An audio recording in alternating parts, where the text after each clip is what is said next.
Hello and welcome to the latest podcast. I am your host, JP John Podge from Two Man Power Trip. Of course, joining me is the former WWF head writer, the former WCW head writer, the former WCW World Heavyweight Champion, Mr. Vince Russo. Vince, welcome back. How you doing? What is going on, Mr. John? How are you doing, my friend? Doing good, doing good. Can't complain. We got a lot of questions to get to. A little bit of a Q&A episode today. We're going to go back into 1997. A lot of questions here for you. Are you ready? Are you strapped in? Can I you handle it? guess, bro. I am. I'm ready, man. Let's see what we got. First question right off the shoot here. Did you like the free for all shows that aired before the pay per views? Bro, honestly, I don't know what he's talking about, which means I've never ever seen one of those free-for-all shows because how would I have seen it airing before the pay-per-view if I was working? Well, literally, as the show is going on, sometimes they'll throw a match in the ring. It'll be like the Body Donnas versus the Yeah, no, Godwins here on the free I for wasn't. all. Yeah, bro. I was so busy preparing for the show that I was oblivious to all that, bro. So like I didn't even know I don't even know what he's talking about. I don't even know that it existed. The day of a big show, I'm so focused on that show. Whatever prior or following, I'm oblivious. Did you have to book it though? Like, hey, we have we have 30 minutes before the show starts. We're going to do the free for all. No. Let's do No, Yokozuna that versus was all Austin. TV. That Oh, was okay. all done through TV. Kevin Dunn and his crew, that was all done through them. So it's not like Heat where you're threading so No, people order the pay per no, view. no, not at all. No. All right. Did you like Ahmed Johnson versus the Nation of Domination feud that was going on? Yeah, bro, but unfortunately, I don't think any member of the nation liked Ahmed Johnson, bro. So it came to a very premature ending, bro. But I was always a fan of Ahmed. I always got along with Ahmed. And I got to be honest with you, man. While I was there, I didn't know Ahmed had so much heat. I really didn't find out he had so much heat till like years and years after the fact.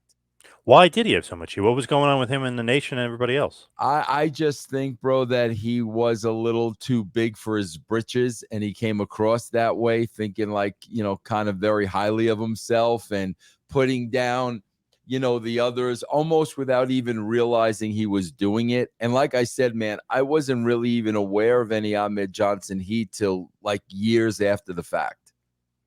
He was at one point one of the most over guys on the roster. It was Yeah, crazy well, how I mean, over he look at was. him, bro. Absolutely look at him. And usually when somebody like that is stalled, it's usually because there's an issue. And this, the issue was his attitude, obviously. And there was been stories, I think Jeff Jarrett said it. I don't know if The Rock said it or maybe it was somebody from the Nation that he was supposed to be selling, didn't want to sell for his character. I mean, there's obviously different stories, but it was basically he didn't want to look too weak. Yeah, no, I'm sure that had something to do with it, bro. Absolutely. So what did you think when you had Ahmed join the Nation? Remember he turned heel for a little bit and actually joined the Nation? What did you think about that? No, bro, I thought, listen, I'm not going to do anything that I don't think is good or good storytelling. But again, bro, like he had such heat with the people involved that, it couldn't turn out the way I wanted to. That happens a lot, bro. Like where I've got a plan and I want to go through something. And then, there are, situations like this that might just change things. If he's really over, why turn him heel to join the Nation? Was it just the swerve, bro, or was it he wasn't as over anymore? Let's turn him heel. No, I think it was just storytelling, bro, just to keep things fresh. Do you think he should have kept him babyface and kept the momentum going? Because he kind of turns back pretty quickly. He doesn't really stay heel for too long. Yeah. I mean, bro, it's hard to say, man, because going back like that long, I can't remember this. I really can't remember the specifics, bro. We probably turned him back out of there because they didn't want him in the group. Oh, so literally the backstage heat's like, now we got to Yeah. team with this guy and work with him Yeah. and do house Yes. shows with him. We don't want to work with him. Exactly. Yeah. So that's why he probably came out quickly. So it's not even the fact that he's not getting over at the heel or he No, should be a babyface. It's no. literally behind the scenes stuff. Yes, absolutely. 1000%. Yep. Remember, he used to go, "You're going down," and the crowd would go, "You're going." They would go nuts. Like he was Yeah. pretty over. I got to be No, honest. This bro, is, yeah, again, really over. he was a freak. I mean, Yeah, and looked like that's a why, million like, bucks. I always liked him. I never had an issue with him, but, like, apparently a lot of other people did. I know too. Your buddy of mine, PJ, just incredible, said that he had heat backstage because he was more over than Shawn Michaels, who they were pushing as like the big baby face. And he said Michaels did, and obviously he's buddies with Michaels, still buddies with Michaels. He said Michaels was like furious at him. He did not like that at all. Yeah, there's all that stuff, John, that comes into play, like, all that stuff, man.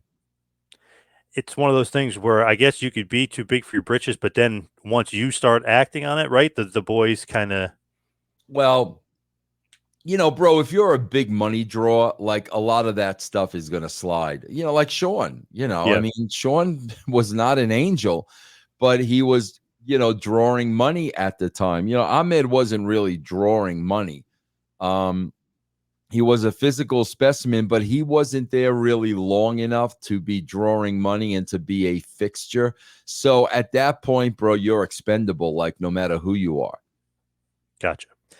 What did you think of the Royal Rumble concept? Did you like the Royal Oh, Rumble? yeah, I thought that was a brilliant concept. Pat Patterson, I thought that was a absolutely brilliant concept. Love it. When you start booking the Rumble, do you actually get involved in like the intricacies of the match, or is that the No, producer and you just know no, who's no. winning and losing? Yeah, we just need to finish. We really just need to finish. If there are key storyline points throughout it, we'll be involved in that. But usually the only thing we're really involved in is the finish. Do you say as a booker, hey, let's not do 2 minutes, let's do 90 seconds? Because remember they used to switch that a lot. Sometimes it'd Yeah. be 2 minutes. Is that you guys, or is that No, Vince, or is that that's Patterson? that that's that no, that's definitely not Pat. I mean, that would man, bro, that would probably be Vince and TV. You know what I'm saying? Depending on who was in it, is it going to be boring? I mean, I never once made a decision on should this be 2 minutes or 90 seconds. Never once was that us.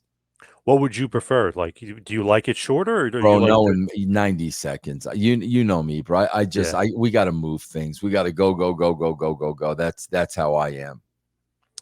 This is an interesting one because we've talked about this before. The 1997 Royal Rumble.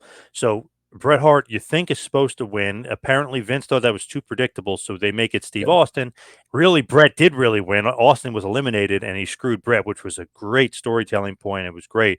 What did you think? Do you think Bret should have just won and kept it that way, Bro, or do you like Austin winning? it was too predictable because I told Vince. I mean, you know that story, right, bro? I think so. When I was on Live Wire and all that. Oh, and you said that I Bret was going to win. Yeah, and he cut a promo on me after the show. Why would you give out that information, this and that? And I just looked at him like, bro, nobody told me who was going over in the Royal Rumble. It's just 100% predictable. Brett's going over. I mean, that's really how it went down. And when I told him that's when they changed the finish. Do you think that that was wise on his part, or do you like that because it told an awesome story with Austin and I Brett? Like it just definitely kept the like feud going. that, bro. You see that's the thing, man. Make them freaking think things out. That's what I hate about today's product.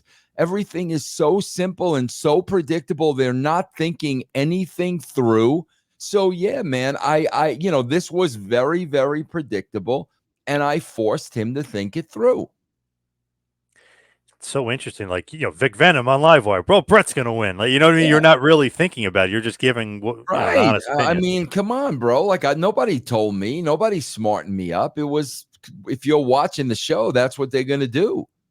Just like That just like you're watching now, bro. Like, okay, so Jay's gonna rejoin Roman and Jimmy, and we're gonna go through all that again. Oh, okay. I mean, my God, bro, it's as obvious as the nose on your face, bro. when you look at that, it was cool too because I thought Brett was going to win. Obviously, you change it. Even the '92 Rumble when Flair wins, total swerve or total change because I thought Hogan was going to win. So it's good Yeah. to throw that curveball out there. Absolutely, it is, man. Absolutely. You need those holy crap moments. That's not what I thought was going to happen. Yeah, unpredictable, definitely. Now, why didn't Vince capitalize on Stone Cold Steve Austin right after the King of the Ring promo? Excuse me. He was on the pre-show for SummerSlam 1996. It was him versus Yokozuna on the pre-show. So everyone always says Austin 316, what a moment. One of the biggest things ever. Vince literally didn't do anything for 3 months until Brett returned. Yeah, because he probably didn't want to admit he was wrong. He probably, when he's telling me, Steve Austin is the ringmaster and he's never to speak a word. And then when he cuts that promo and I put it on the cover of the magazine and Vince says, take it off, I don't know what it means. He was probably a little embarrassed that he had no idea who Steve Austin was, what Steve Austin was capable of. So that's why he didn't push it maybe as quickly as he should have pushed it. Who's the one that smartens him up and it's like, hey, Vince, Austin 316, look at the signs, look at this. Like, who Yeah, smartens him I up and don't gets think him? anybody has to smarten it up, bro. Like he's smart enough to know when the writing is on the wall. He's smart enough to see that stuff, and I'm sure it got to a point, bro, of where it could no longer be ignored. It is crazy to think that everyone says like, "Oh, well, what a moment!" It's just as big as Hogan turning heel, and the end up, it literally didn't kind of come to fruition until 3 months later Right. when Yeah. Brett and him start feuding. Then they Yeah. start doing the Austin three. Yeah. So it's like, wow, why did like Vince should have? Normally, you think Vince would capitalize on that right away. Like, what a promo by Yeah. Austin! Bro, I still don't think he was sold on Austin. Wow, Yeah. crazy. Yeah. How crazy is that? Looking Yeah. back. No, I mean, obviously, like you said, John, he's not going to leave money on the table. Yep. So he's not, I don't think he's sold on Austin yet. Did he think 316 was blasphemous or something? Why he was like against Austin No, he didn't. He 316 at didn't first? understand it. He didn't know. He didn't know what it meant. Like he didn't get it. Like that's why when he was that documentary, when he's putting that over, you get that. Listen, I don't like to call anybody a liar, even though John, I got to tell you this, bro. I did the Piers Morgan show, Oh, right. Yeah. and Yep. it's going to come out any day, bro. I buried Phil Mushnick, man. Oh, Phil. Poor Phil. Up and down on that show. Oh my God. My point is, I don't like to call anybody a liar. I call Phil Mushnick a liar on that show. I don't like to call anybody a liar. I like to say people forgot. So I really think Vince is forgetting the whole magazine headline and all that. I don't think he's lying about it. I think at his age, he's just totally forgotten about it, and that's fine. And people are starting to bring up, for whatever reason, after seeing all these chair shots Vince took to the head, CTE maybe, Hey, bro, listen, man, every 2 weeks I'm reviewing the Attitude Era, and some of those shots to Vince were freaking hellacious, bro. I would not doubt that for a second. Man, he just wanted to be one of the boys, huh? Taking those shots? Crazy, some Yeah, of those bro. shots. I mean, yeah. I mean, I guess you know what I mean. Now, you were mentioning how Vince kind of wasn't really sold on Steve Austin necessarily. So what actually changes his mind? Is it the work? Is it the signs? What changes Vince's mind I on Steve Austin? I think it's the reaction. I think he's really starting to see the reaction Austin is getting, and now that he's getting that kind of reaction, you just kind of got to roll with it. To me, what kind of I mean, I always like Austin, even going back to Stunning Steve. But as soon as he starts feuding with Brett, you're like, wow, this guy's on Bret Hart's level. You know what I mean? Yeah, It's like, yeah, wow, Brett's supposed yeah, to be like this, the yeah, gunslinger. He's coming back to take over take over the town. It's like this guy, Steve Austin, is yeah. neck and neck with him. Absolutely. Yep, 1000%. With McMahon, right? You're saying he's not going to leave money on the table. He's going to see this. Is he thinking of Austin as like a main eventer, or is he thinking of him as like a top guy that's going to lose to the top guys? You know what I mean? Like Yeah, that kind of guy. I still don't think he's seeing Austin as a main eventer, bro. I just don't. I really think it took him a while to really understand, and that was all Steve. I mean, that was all freaking Steve, bro. So no, man, I don't think Vince saw him as a main eventer right away. And then once he starts getting that reaction, then he's like, "Damn, I can make money off this guy. Look at this Yeah. guy. He's like, he's the next Hogan here." Yeah, I mean, it gets to the point, bro, where like somebody just can't be denied. You know what I'm saying? You just can't deny this person.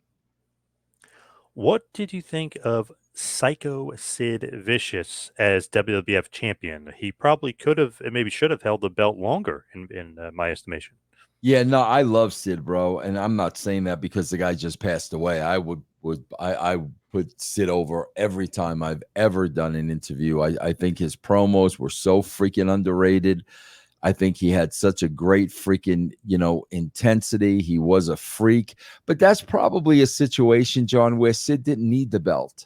You know what I'm saying? I mean, he was an attraction. I mean, just look at him. You don't, you got to put that belt, you know, sometimes you just got to put that belt on somebody that needs it. Um, and he was not a guy that needed that belt. Makes sense. Yeah. Um, what did you think of the In Your House pay-per-views? Do you like that branding? Do you like that it's in your house and these 2 hour long pay-per-views that Vince started Yeah, I off mean, with? I thought it was pretty cool that they gave a house away. I mean, I thought that was a pretty cool concept. So, yeah, I mean, I had nothing to do with the origin of that or anything like that whatsoever. But I thought it was a pretty cool concept, especially like I said. I think a lot of people forgot we gave a house away. That was the gimmick. So I thought that was pretty cool. I interviewed Todd Pettengill a while ago, and I was talking to him about In Your House. And he said Kevin Dunn used to be in his ear, and he'd be talking to the guy, and he said he'd be making jokes. He would try to get him to crack. He would try to get him to break. Like, hey, that's what you're really saying to this guy? Like, I was surprised almost that Yeah. Yeah. Dunn was trying to mess with him, like while What, he's what's doing In what's Your he House. what's he doing now? Pettengill, he was doing some sort of production work or whatever. Yeah. He was still I kind of never really, in the bro, biz. I never really was a fan of his because bro, you got to understand he's a DJ at the time and WPLJ is like the number one station in New York. I mean, it's Scott and Todd in the WPLJ. morning. Yeah, it was a big deal. And I always felt that Pettengill thought he was bigger than the wrestling business and kind of looked down his nose at wrestling. And that always bothered me. I could have been wrong, but that's how I felt. So, what did you think of the stage setup? Did you like that? Did it look wrestling related? That there's a house in the Not background? not Did you not like the really. That production? that was yeah, that was kind of corny. I mean, it definitely was kind of corny. But like I said, bro, I don't get involved in stuff like that, bro. I never told man, I swear to God, that's why I never had an issue with Kevin Dunn. I never told Kevin Dunn what to do. I never suggested things for TV to do. He never told me what to do. He never suggested things to me. We both did our things, and that's why I think we got along so well. Do you think pay per view should have a pre show match, or should the first match on the show be from the card, from the actual pay per view? You know, they do the I don't. dark match Yeah, beforehand. I don't think it needs a pre-show match. I mean, if the show starts at 8 o'clock, the first match is in the ring at 8 o'clock. I mean, my God, there's no you go to a baseball game, there's no pre anything. You know what time the game starts and the players are on the field and the game starts. So I didn't think there was a need for one. What did you think of Iraqi Maivia when he makes his WWF debut, when he first comes in? Just a lame white bread forced down my throat baby face, bro. Just there was nothing there in the presentation. Did you like the look at all? No, thought the look was ridiculous. Did you like the name at all? Rocky Maivia, Mm-hmm. yeah, I mean that didn't bother me. Taking Rocky Johnson, Peter Von Yeah, Maivia, Maivia, putting it yeah, in. that was fine. Yeah, yeah. What did you think of the reactions of fans when they started turning on him? Because you're kind of giving the same reaction maybe the fans would have.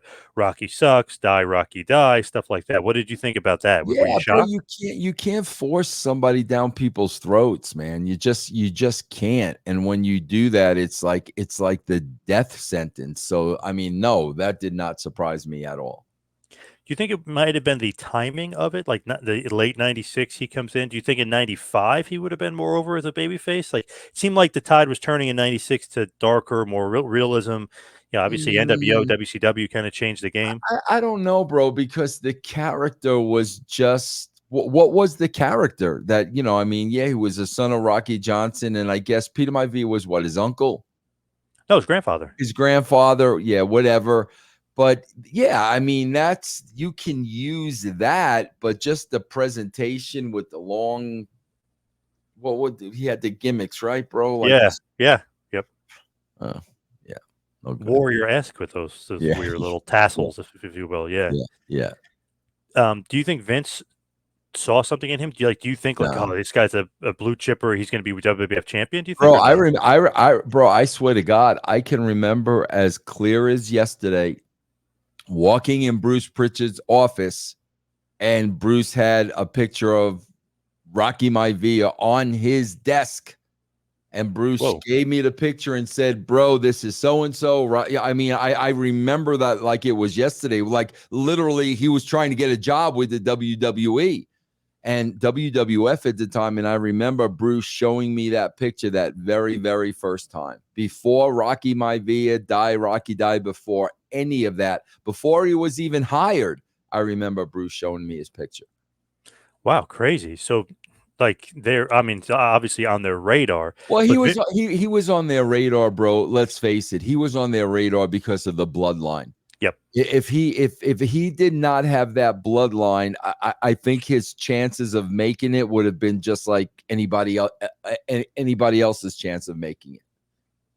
So Vince wasn't thinking, oh, look at this guy, world No, champion, anything not like at that. all. Not at all. Not at Seemed like all. JR was very high on him in commentary. Kept calling him blue chipper. Look at this Well, guy. I mean, he's really putting him over. and why, bro? Because JR was marking out for him because of his collegiate football career. I mean, that's what JR was looking at. You know how JR is with Yeah. Oklahoma and the Sooners and all that shit. Yeah. That's 1000%. That's what JR was saying.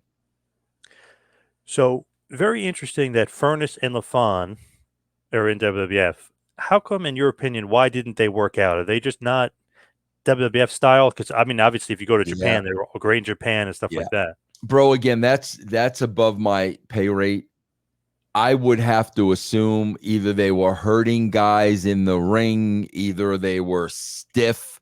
Yeah, that was beyond my pay rate, bro. That, why those guys, never really got over. Again, bro, didn't have great characters. What were their characters? That they were great wrestlers. I mean, bro, Right. that doesn't work. Like you need more than that. Again, John, I don't want to go to today, but that's the problem today. Everyone's a great wrestler, and that's why people like me, casual wrestling fan, who gives a shit, bro? There's a million good wrestlers. You got to give me more than that, man. What did you think of Owen Hart and Davey Boy Smith, the British Bulldog, as a tag team? Did you like Yeah. them together? Yeah, absolutely, bro. I mean, you got the story there, you got the bloodline there. They're both freaking great wrestlers. Yeah, I mean, I did not have an issue with that at all. So, do you like when there was established singles guys like Owen and like Bulldog, and they're actually teaming them up If together? if it worked, if it worked. Sometimes it doesn't work, but in this case, I mean, these guys are freaking related. So, I mean, absolutely, I had no problem with this. Do you think sometimes when they do that, it's because the tag division is weak and you got to take two strong singles guys, put them in the tag division, and try to lift up the tag division? Yeah, probably, bro, because there's a lack of tag teams, and right now we need more tag teams than single wrestlers. Yeah, that definitely comes into play. Seems like they carried the tag division for a bit, 96, 97, those Yeah, two. yeah. I remember, bro. That was right around the time when I got that when I got the call from Vince to go up in the office. It was right around that time when Davey Boy and Owen were teaming. So Owen Hart, Goldust, and Triple H had the first triple threat match on Raw.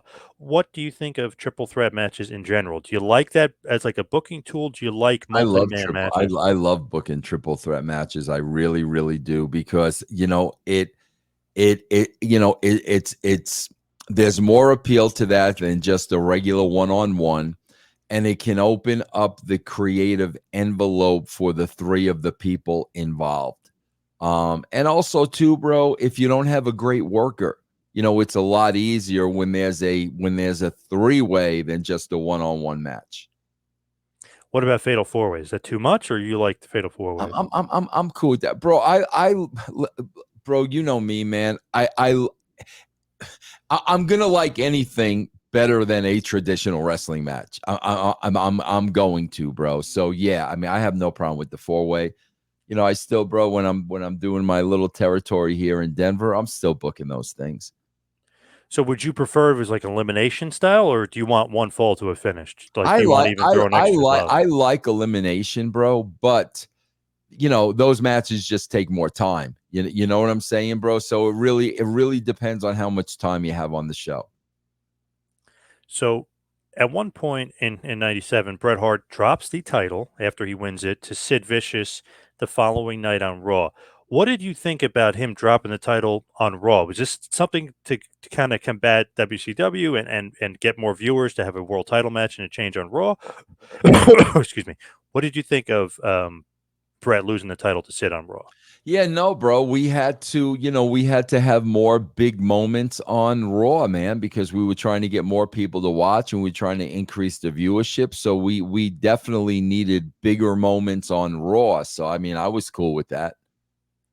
1 day title range, you're okay with that? I know that happens sometimes, and it's kind of like a Yeah, quick wow. When's bro. that? I always look at reality.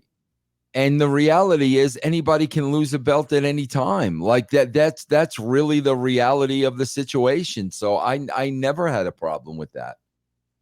So there's no right or wrong. Like, how long should a guy be champion for? Like, there's nothing set I in stone bro, for you. I know there, but I think there is a right or wrong. I think when people are getting tired of somebody, like you gotta move on. You know what I'm saying? When the people are telling I mean, bro, with all due respect, what does Cody Rhodes mean as a champion at this point? I mean, he's had no big matches, he's had no big opponents, and I'll tell you exactly what's going to happen, bro. He's going to get in there with Roman Reigns, and they're going to be for Roman. It's going to be 100% Roman, and then Cody's title reign is going to be over. And then he'll turn heel. So certain guys, if they're over, keep them with the title. There's not Absolutely, man. necessarily, oh, you got to hold it for this date and then Nah, right in the book. man. If somebody's not over with that title, man, you got to get it off of them, bro. So what did you think of Undertaker versus Sid Vicious main eventing WrestleMania 13? What did you think of that main event? I mean, on paper, it's a great main event. Two guys that size. I mean, you don't get that often, bro. God, especially today. My God, bro, when you look at wrestling today, when have you seen two guys that size in a match? Bronson Reed maybe and Braun Strowman, but that is so rare. So when you got two guys that big, that's a spectacle, and that is a main event. Do you like big man matches like that? Like you're mentioning Reed and Strowman, and obviously we're talking about Taker and Sid, but do you like big man matches? 1,000%. I like big man matches 100 times more than I like little man matches, no doubt. So you want Bundy versus Andre, Yeah, yeah, it's Hogan, Big Andre. John Stud. Yeah, Yes, I yes. I love that stuff. Yes. What did you think to the Undertaker? He kind of goes back to his original look that night. Like he goes a little old school. Do you like when guys do that for the big shows? Like almost go nostalgia and go like Yeah.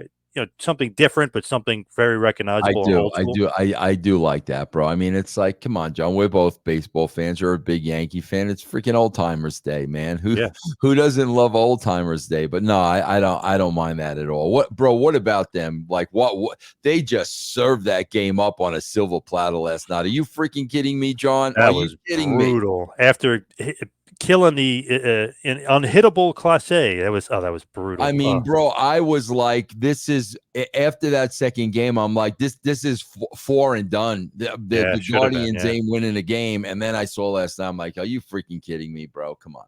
brutal. And looks like the Mets are in trouble, big time That's trouble. they're in trouble, and the Dodgers are just freaking peaking, bro. Like they're just peaking. And John, you know how television is, man. They want a Yankee Dodger World Oh Series, God, yeah. Yep. no doubt about it, man. Otani versus Judge. Yeah, that's what they Yeah, want. yeah, yep. So why did it take so long for Undertaker to become the champion again? It was basically 6 years since he was champion. He Yeah. won it in 91, loses it, and then obviously wins it in 97. So what took so long? Same thing I said about Sid. Undertaker does not need to have a belt, bro. He never needs to have a belt. Like that is the one guy that does not need to have a belt. If Undertaker needed to have a belt, he could have been a champion for 10 years. Like he did not need to have a belt. What do you think of him not having it, but being a draw, is that like the thing? He can kind of just be a draw without the Oh, title. That's like the whole thing. absolutely. Absolutely, bro. You're going to house shows and you're buying pay-per-views to see the Undertaker, belt or no belt, bro. Absolutely. So next question here: was this Vince McMahon doing something nice for the Undertaker? Basically, was this McMahon saying, "Hey, you're a loyal soldier. Let's give you the world title No. here, at WrestleMania"? What was the thought process behind Vince finally giving Taker the belt? Bro, listen, everything I was involved in, it always revolved around the story. It just always revolved around the story and the best story. Bro, there was not one time Vince McMahon said to me, "Oh, we got to put the belt on so and so because they deserve it and they've been here X amount of years." And that conversation never ever happened.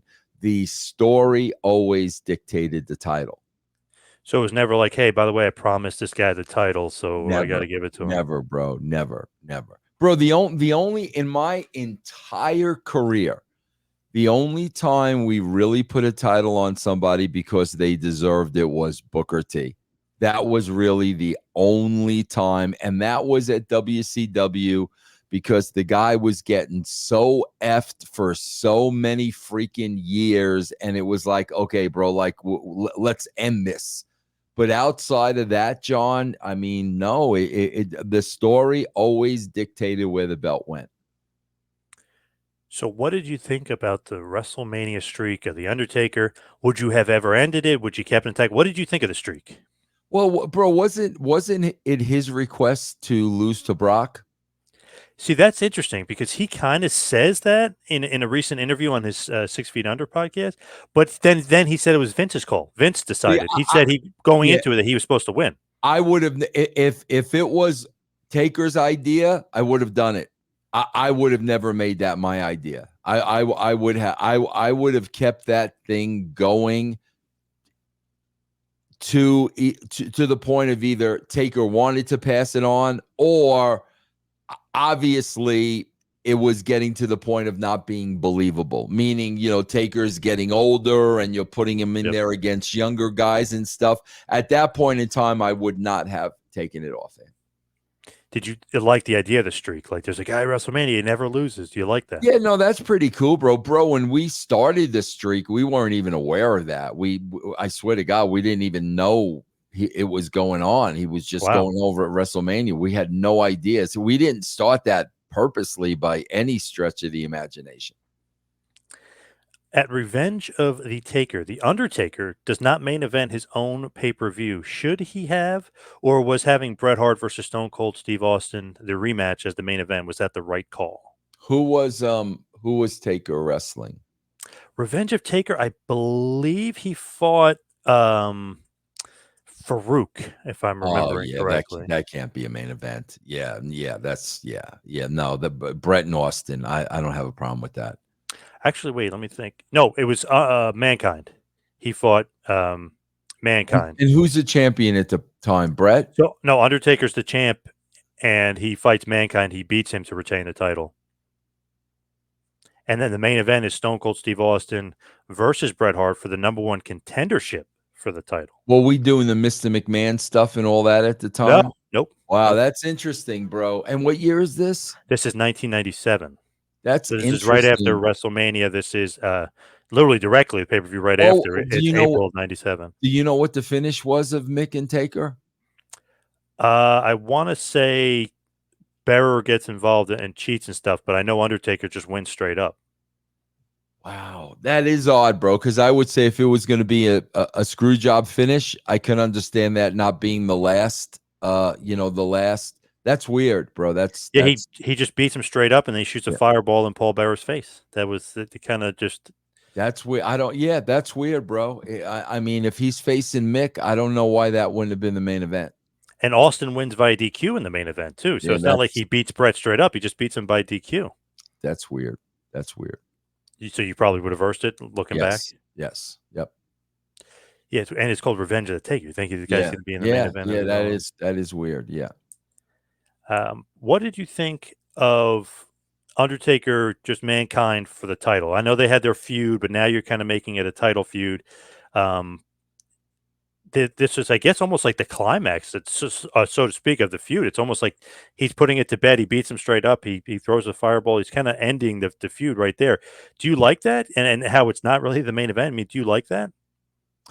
Um, Yeah, again, bro, I'd have to really go back because it's, to me, it's all about story. Like we're not just booking matches here. I mean, I never just booked matches. So if I go back, I'm sure it was probably the end of the story and it was time to move on. But not really knowing like the specifics, it's hard to say. But I wouldn't have moved on if the story wasn't finished. Basically, they feuded all of '96. Bearer turns on Undertaker to join Mankind. And then here in April of '97, it's kind of basically the end of the feud. This is going to be the end. Beats him straight up with the tombstone, throws the fireball, and Paul Bearer kind of ends it. But like we just mentioned, it's not the main event, oddly enough, and Yeah, he's the yeah, champ. and it feels like it should have been. Did you like that teardrop thing that he did? Did you remember how he put those teardrop Undertaker? Did you like that? You think that, like, what did you think about that? Bro, Or that you know what that means in real that life, right? that he might have killed somebody? Yeah, I remember, bro. Like, bro, I spoke at a prison once, man, Oh, and the guy came up to me when I was done and stuff, and he had that little teardrop there, and I'm like, holy crap, bro. But yeah. no, that was cool, man. I mean, I didn't have an issue with that. Paul Bearer stops wearing the makeup at one point. Do you think that he needed it, or do you think this is, come on, let's be more realistic here? Doesn't really need the mortician makeup anymore. That's probably him just trying to evolve the character a little bit more. I don't have a problem with that. With Austin winning at Revenge of the Taker, he wins by DQ. Do you think he should have beat him straight up and kind of, I don't know, got the legit win instead of it, basically by pinfall or by submission here, Revenge of the Taker, instead of just a DQ finish? Did the story with him and Brett continue? Yes. Then no, the finish is fine. Then if the story continued, It almost felt like they were waiting, and I don't know the ins and outs of it, but it could have been like if Brett was still there by WrestleMania 14, maybe then Austin goes over Brett by that's pinfall, like that's yeah, building up more to him finally beating Brett. that's very very possible. Yeah, very possible. Is that a thought process from like writers and stuff? Like we want him to beat him, but we want to keep this feud going, so he's going to beat him via DQ, keeps Brett strong, and he'll Yes. beat him down the road. Definitely. Yes. Yeah. If you want to keep the feud going, bro, you can't have a period at the end of the sentence. Again, bro, that's the problem with today. There's too many periods at end of sentences because there's a lack of story. So that equals 50-50 booking. So nobody's over. I mean, that's what they're doing today. And that's because of lack of story. So when there's a DQ, that means a story's going on. To me, it was like, okay, he's going to feud with Brett, but then he's going to go after the title, lose the Undertaker, but then he goes after Owen Hart. Obviously, the injury happens, but he wins the IC title, the whole Calgary Stampede thing before that. So he's still feuding with like the Harts and Owen and the Hart Foundation. It almost felt like you guys, if Brett didn't leave, were going to come back to that, and that was going to be a big feud again because technically Brett can say, "You never really beat me." Yeah, oh no, Brett would have definitely stayed in that mix, bro. No question about it. And would end up probably putting Austin over. Yeah, yeah, yep. So Ken Shamrock and Vader beat the hell out of each other. Great match. They beat the hell out of each other. What's your take on realism and being stiff? And as far as that style, that stiff Bro, style, what is your take on that? bro, I love that stuff. Listen, John, I still say to this day, I swear to God, bro, the last good match I've seen on Raw, the last good match, bro, was Aleister Black and Murphy. Who's Rhea's boyfriend now? Buddy Murphy. That bro, they beat the shit out of each other. And bro, that match was probably at least 3 years ago. And that was that was the best match I've seen on Raw in the last 10 years because it was believable. Bro, that I say this about Ken Shamrock all the time. Bro, he was the most believable performer I ever worked with. Everything I saw Ken Shamrock do looked freaking 100% real. There was never a mamby-pamby punch. I mean, everything that guy did looked totally legit. Very cool match. It was a very good match between those two. Yeah. Shamrock recently had mentioned that he didn't even realize that he nailed Vader, almost like broke his nose. So Vader just, and you could watch, he just gives him a legit stiff shot, and Yeah. he's like, I didn't even realize there was a receipt. He goes, I just thought we were working in Yeah. there, and he goes, Yeah. then he hit hard, like Yeah. You he know wasn't why? even thinking. You know why, bro? Because they're freaking men. I mean, Yeah, yeah, they were men back there, bro. They weren't children. They weren't cosplayers. They were men back then, man. yeah. It's one of those things where it was a receipt, but he was like, that's how we worked. He didn't really Exactly, he bro. liked it. Yeah. That's how you sent the message, bro. And when the message was sent, the guy receiving the message got it. That's how it was. So then the next pay-per-view after that is A Cold Day in Hell. Stone Cold, who had just beat Bret Hart by DQ, versus The Undertaker for the championship. What did you think of Steve Austin being a part of that match? If you remember that match, obviously Taker does end up going over, but did you think he was ready for the main event scene at this point? Because he's in the main event, he's fighting Undertaker, but he's going to lose. And when is this? This was May of '97. Oh God, bro! I just wish I could remember the circumstances, clearer. But I can't, bro. We would not have put, bro. It's not like it is today. We would not have put Austin in the main event if he wasn't ready. Right. There's no way. I mean, bro, Vince is in charge. Vince has all his capacities at that point. He's not putting Austin in the main event if he doesn't think Austin's ready. When you look at that too, it was almost like the crowd. I know Undertaker's the baby face, and Austin's like kind of the up and coming baby face. Crowd was really, really starting to get behind Austin. Yeah. Any thought of like, hey, let's hot shot this and give him the belt right now, or no? Not at all, bro, because sometimes if it's that early, you got to make them wait. You know what I mean? You got to make them wait. So when you set the stage and the time comes, the place will explode. That's the whole idea. Timing of it, you got to time it right. Absolutely, 1000%. Absolutely, bro. So Hunter Hearst Helmsley was eliminated from the King of the Ring '97 tournament, but reinstated because Vader had a broken nose from that match with Ken Shamrock, and so he took his spot. If that didn't happen, who do you think management would have had win the tournament instead? Ahmed, Vader, Jerry Lawler, Mankind. Probably Mankind. Was that legit, or was that all just a shoot to get Triple H some heat to put him back in and then get the win? It's like, this guy shouldn't even be in it, and he snuck his way Yeah. back in and he wins the tournament. So was It that a was shoot or a work? Yeah, probably a work to put more heat on Triple H. Probably a work. So he was always the plan to win the King of the Ring '97 because he was supposedly the plan to win King of the Ring '96.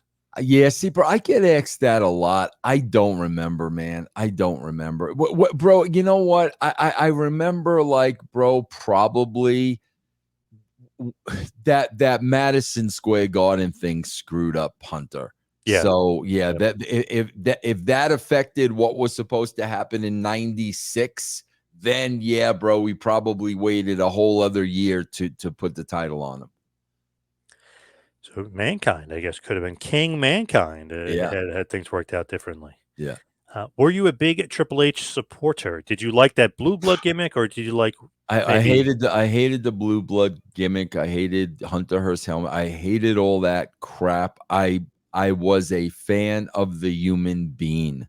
So, bro, when everybody was against him and Bruce and Cornette wanted him fired, there was a time, bro, when I was kind of like the only friend he had in management because of that Madison Square Garden thing, bro. Those guys went Cornette, Bruce, those guys went ballistic over that, bro.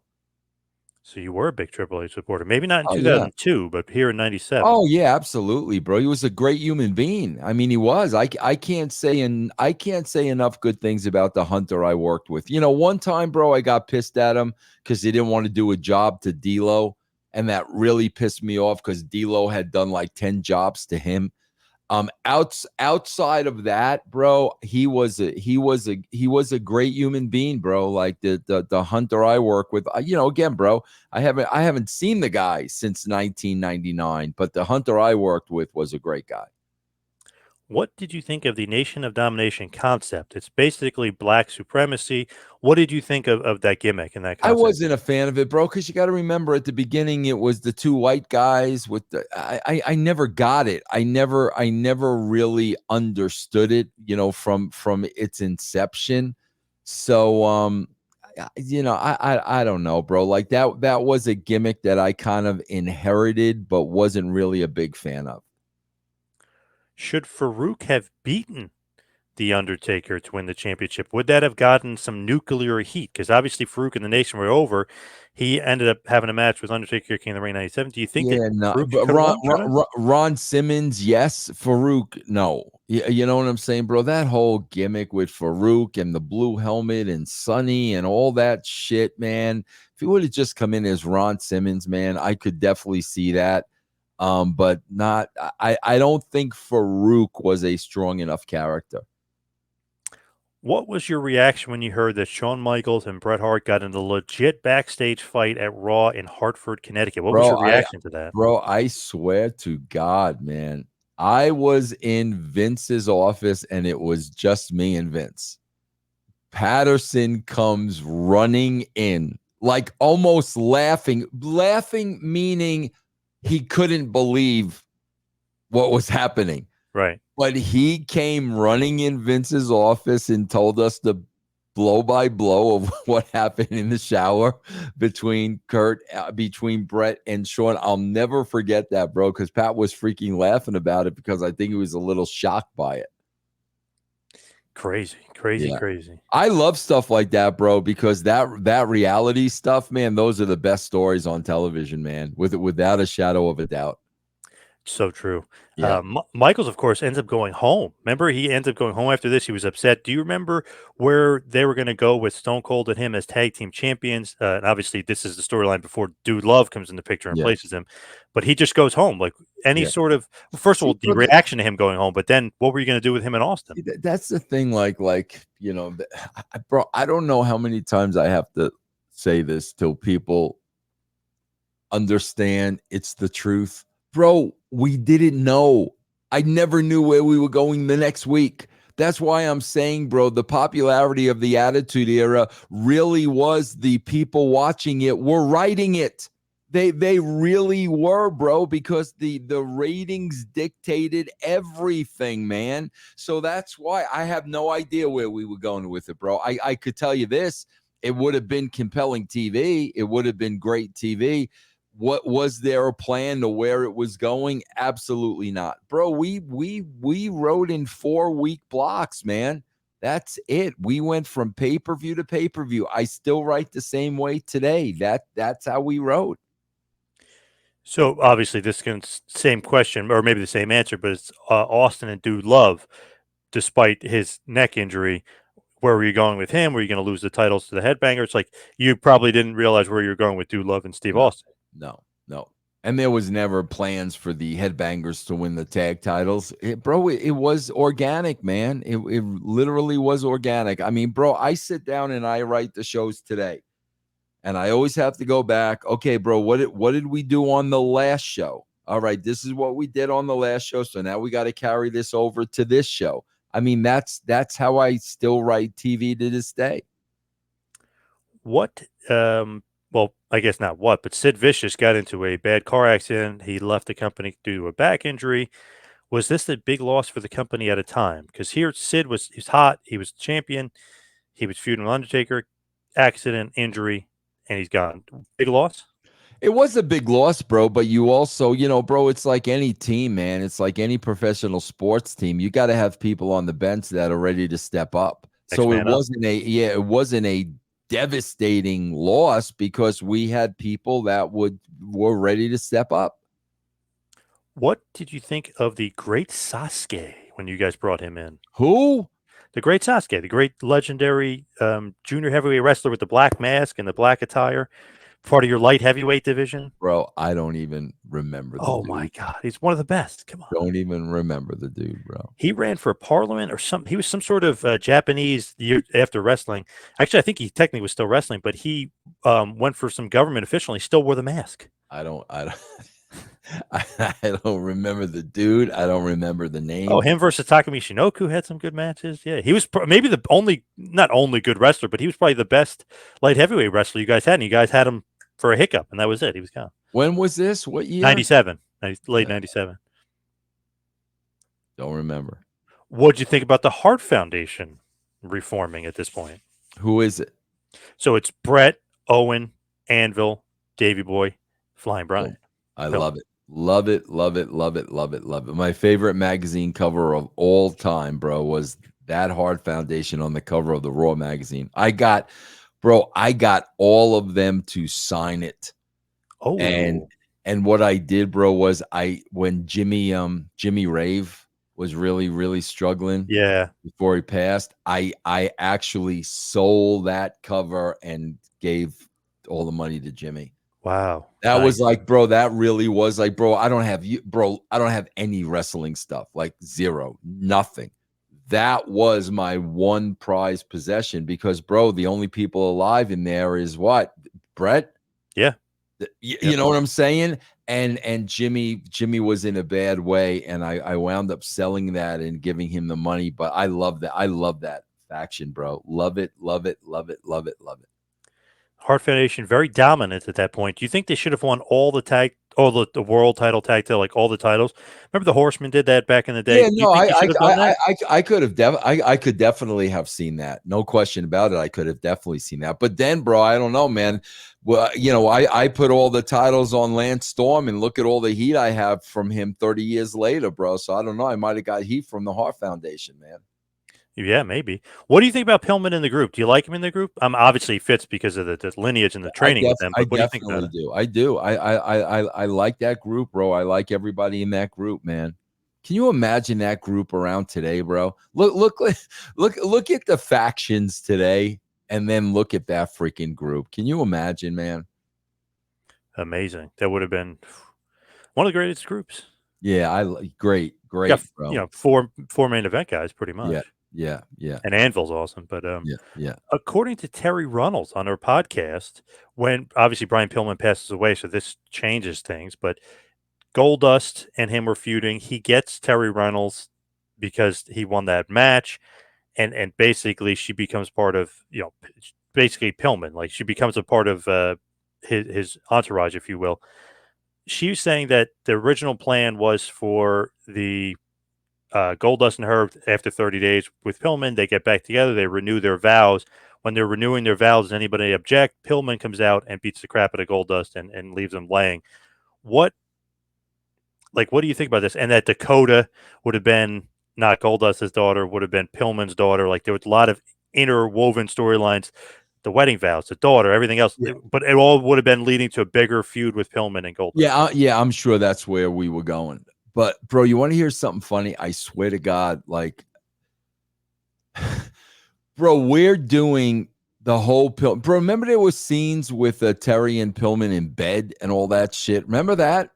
Yeah. Yep. Yep. Bro, do you know I wrote all that shit not knowing they formally had a relationship? Right. I Right. had Crazy. bro, I had no idea. And I'm writing scenes with them in bed and shit. And she finally said to me one day, bro, you do know me and Brian at one point were going out. Bro, I did not have a clue. So yeah, man, I'm sure if she remembers that, I'm sure that feud was gonna continue. Like she was saying, basically, I guess the finish of it would have been like she would have blood on her dress. Pillman would attack Goldust, leave him bleeding, and then she said, "Well, me and Dakota are leaving you anyway for Pillman. I love him." Like it was a swerve anyway. Like she was Yeah, kind of tricking him. yeah. Yeah, probably. I can't remember specifically, bro. But if she remembers it, somebody had to tell her that. But I feel like that's total Russo swerve, bro. Yeah, She was yeah, gonna renew the vows, and then she turns on him, and her daughter and her leave with Pillman at the end. yeah. No, definitely, definitely, bro. The Russo swerve that we miss oh so much in Yes. 2024. When was the best time for Vader to win the WWF title? I felt like it was probably 96. Probably should have won it. But what did you think? Do you think he shouldn't have been champion as far as Which probably Vader? when he was feuding with Shawn, maybe. Yeah, 96? Yeah, bro. I don't know. Like, bro, I swear to God. And again, I don't know the answer to this. I don't know the answer. Vader was never in favor with The Office. And bro, like when you're a writer, like you know that. Like you know that. You know who Vince is not behind. Vince doesn't have to say it. You just kind of know it. And if Vince is not behind somebody, bro, it's going to be an uphill battle. I mean, it's just going to be. And I don't know what it was, bro. I don't know if it was contract money. They thought he put on too much weight. I don't know what it was, but he was never ever in favor with The Office. Crazy, because he was awesome in Japan directly after leaving them. Unbelievable run in Bro, I Japan. Yeah, don't. it's It crazy. wasn't me. Like I Yeah. can tell you, it wasn't me. It was clear there was an issue. What did you think of the Hell in the Cell structure when you first saw it?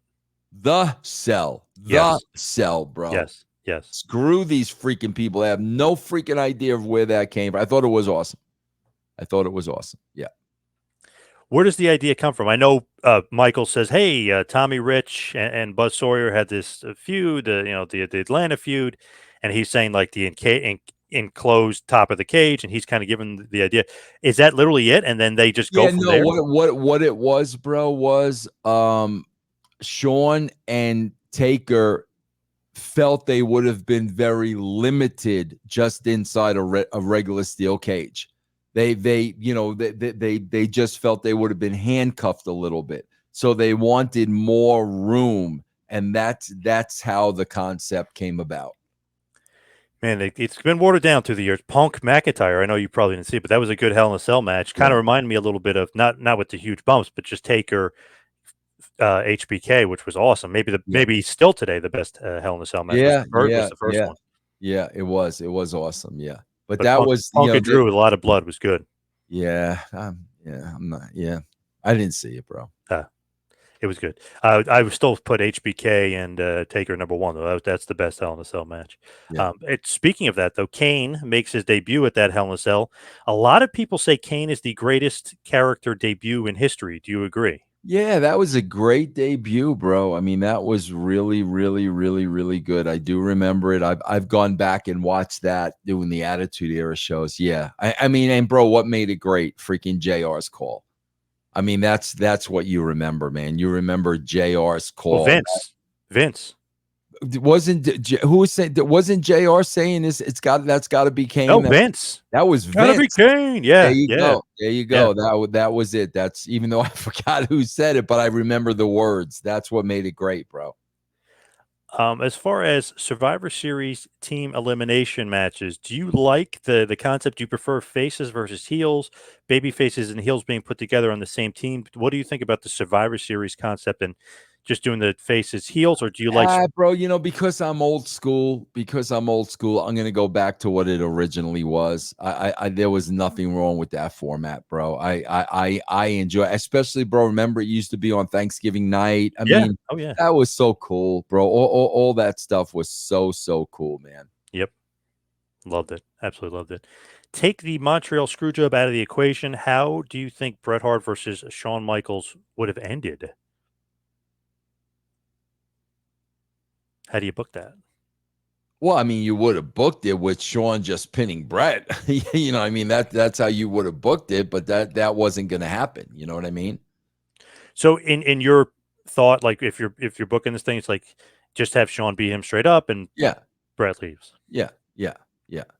Bro, I gotta go. I got an 8 o'clock. Oh, that's right. Okay, so let's wrap this bad boy up and we'll finish the questions next time. You can Okay. follow me on Twitter and Instagram at 2Man Power Trip. Vince, where can everybody follow you? Yeah, guys, just go to patreon.com/Russo TWC right now. Get a free week of the brand. It'll cost you absolutely nothing. Patreon.com/Russo TWC. Thank you, everybody out there, for listening. See you right back here next time. Have a good one, folks.